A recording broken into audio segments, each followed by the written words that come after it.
Hello, Stan. I am Danny Connor, or Dan. Thanks Billy for introducing me and milking it when you say, oh, don't worry, I'll be quick.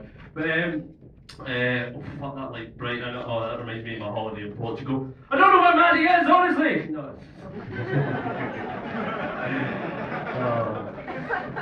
Stupid bastards believed it as well. I tell you something, when she went missing, I'll be honest, for a 16-year-old, I really planned that out quite well. I never thought I'd have her for this long. That's going to kill me later on. As you can see, I have to steal small, quite good-looking blonde little girls because, as you can tell, I'm not really an attractive guy. Sort of average face, like below average body. The lights are quite bright, but I can still make out the eyes of women undressing me and going, nah. Oddly enough, one of them was my mum. So, well, if you did bear with me, this is all news to you tonight, so what do you use? Yeah, but I don't really mind that women don't really find me attractive. I find that it helps with the comedy stuff because I tend to be a lot funnier when I'm single. I don't know what it is about a blowjob and conversation pie, but all of a sudden it makes me about as funny as the general election.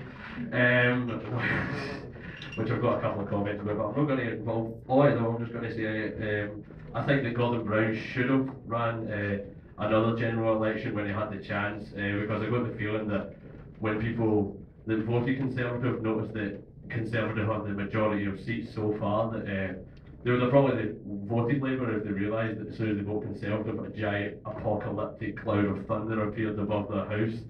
And I know you don't believe that maybe a lot of you students maybe you don't care about politics, but I have actually noticed that Conservatives are actually going to bring the doom of Britain and eventually the world, because animals sense danger a whole lot quicker than humans, and so far I've been attacked by 9 dogs since David Cameron got his seat. But back on my subject of me not being a very good looking chap and not getting women for it. I find that I never really realised, I always had a question, how do you make the perfect joke, and I actually worked out that after I broke up with my girlfriend the last time, that I started getting a whole lot funnier than what I was with her. And that made me realise that the recipe for the perfect joke is actually loneliness, depression, low self-esteem, a bit of bitterness, envy and wanking. So, and I have actually just noticed there's a lot of single men in the room and heads just popped up that they think, oh, I actually could make it in this comedy game after all.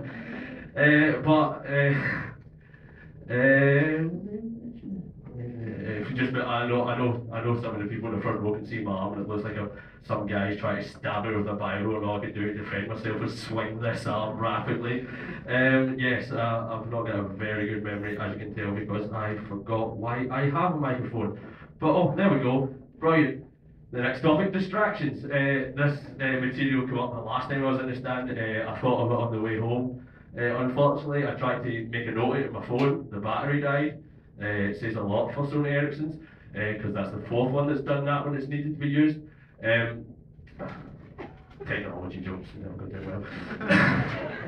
And then I went, well, I don't have a pen, don't have a paper, what will I do? And I just went, you know what, I'll remember it until I get home, and then I'll write it when I go home. But when you really go to remember something, you notice that the world gets like 30, 40 million times more distracted. Give you an example. I live in Easterhouse. Anybody from Easterhouse?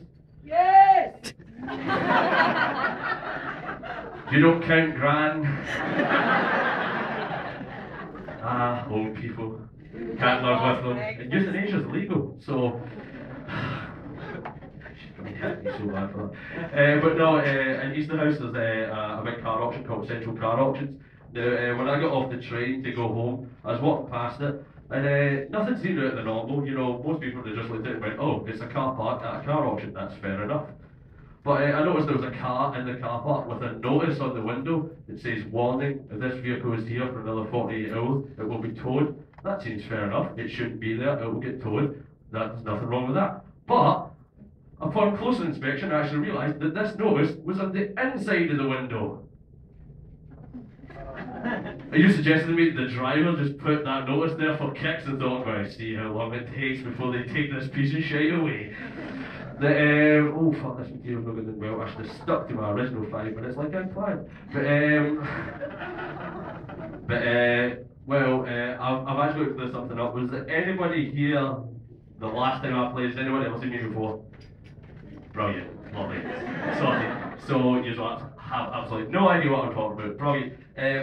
Last time I was in the stand, I left a distinct impression that I'm a bit of a shagger. Now I'm going to clear this up because I feel like it's ruining my reputation because most women wouldn't go for somebody that just fucks them and leaves. Except maybe you. No, I'm kidding. You're just the first person that I looked at that didn't have a boyfriend with her. But basically, I thought I'd clear this up because I am actually forever and always on the pool, and I'm not a shagger. Don't listen to what my mother says. She only knows about 20% of the women I bring home. So, oh fuck, this is bad.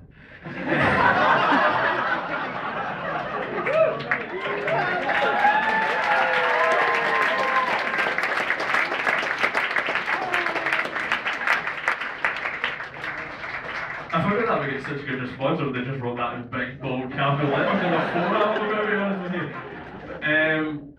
But no, I thought I would clear it up because it's hard enough for me to go and get a woman on a night out or just in general, because the problem is for women to have sex with me or just spend time with me whatsoever, it requires on her part a massive amount of low self-esteem.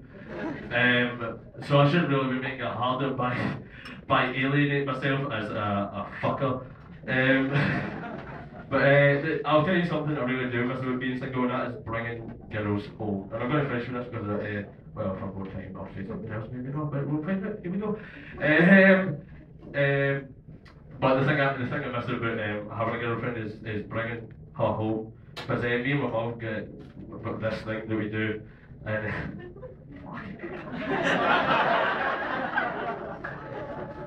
need a drink over no, it's not quite what I made it out. Basically what it is we've got this sort of game. None of us actually spoke out the room, but I think we both understand it perfectly clearly. What happens is the girl comes home and we do our best to embarrass each other. The winner is the person who embarrasses the other first, and we reach a stalemate if the girl gets embarrassed before either of us. I'll give you a few examples. The very first girl I ever slept with, my mum was in a night out that night, and I was upstairs, you know how it goes. You ever slept with a girl, young man?